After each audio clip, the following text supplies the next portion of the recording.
I'm reading from Romans chapter 8 today, as well as Galatians chapter 4. And Paul tells us in verse 15, he says, "For you did not receive a spirit that makes you a slave again to fear, but you received the spirit of sonship, and by him we cry, Abba, Father. The Spirit himself testifies with our spirit that we are God's children. Now, if we are children, then we are heirs, heirs of God and co-heirs with Christ, if indeed we share in his sufferings, in order that we may also share in his glory." And then Galatians chapter 4, verse 6 says, "Because you are sons, God sent the Spirit of his Son into our hearts, the Spirit who calls out, Abba, Father."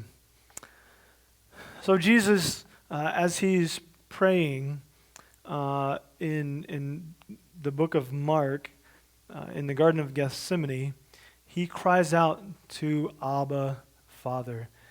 Jesus, we know, has this intimate, close relationship with his Father. It's not just that his Father is the Creator, the one who gave him life, or any of those sorts of things. We have lots of males who are fathers in our world, but are not in a close relationship with their children. So this word Abba is more closely translated, I would say, daddy. Daddy is a much more intimate, personal word, a personal greeting, a personal experience that we have with the male person in our life. When I come home, our kids, they always call me daddy. They don't say father. They call me daddy. Why? Because we have this relationship. We wrestle, we tickle, we talk, we do things together. We have this close relationship of intimacy, and eventually, as they grow up, they called me dad, not daddy, but it's still a more intimate, close way to address a father. And so Jesus does this as he's praying to the Father on his way to the cross. And Paul tells us twice that God has given us that same Spirit within us. That Spirit within us that calls out Abba, Father, because we are closely related to him. He gives us as his children when we accept him, when we plead forgiveness, when he comes into our life and we surrender and we begin following him. He gives us this spirit of sonship or daughtership. Sonship there is not a male term; it's a generic term dealing with both genders.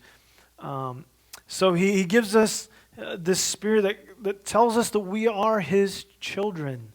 That it's not, but it's not just a biology thing. It's not just a creator thing. This is a close, intimate relationship that you and I can have with God through Christ. Paul said that because we are his children, we are co-heirs with Christ. We're co-heirs. And so he gives us this ability, this closeness, this access to the Father, to the creator of the universe, where we can call out to him, Daddy, Father. We have this relationship. And so the song I want to sing today is just called Abba, Father. It reminds us of what a father is supposed to be. There are so many pictures of dads, fathers in this world that are not close to what God intends for us to be. Even those of us who are trying our best to follow God and being the kind of father and dad that he wants us to be and trying to imitate him, we fall way short of what it really means to be a father or a daddy. But if we can wrap our minds around what it means for him to be our daddy, to have that close personal relationship with him, then we can do so many things with him. So this song is called Abba Father. It's written by Sean Groves.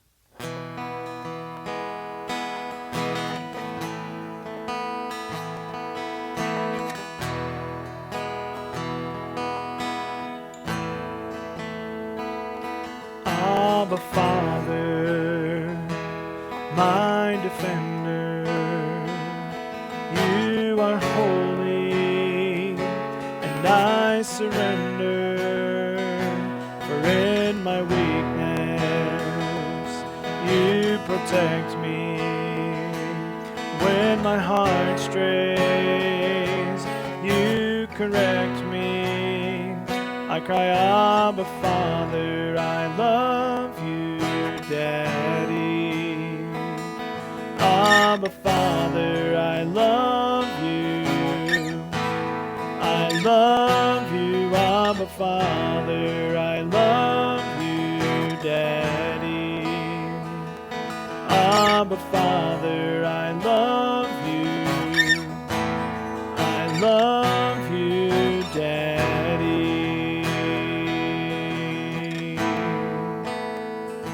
And Abba Father, you're my defender, and you are holy, and I surrender. For in my weakness, you protect me, and when my heart strays, you correct me.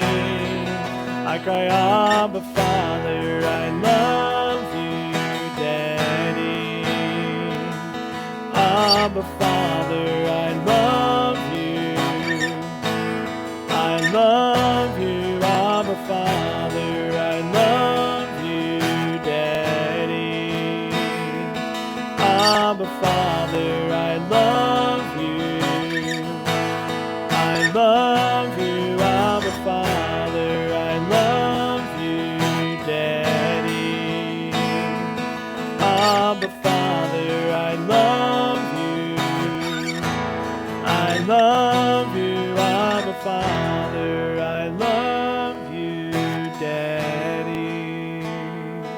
Abba Father, I love you.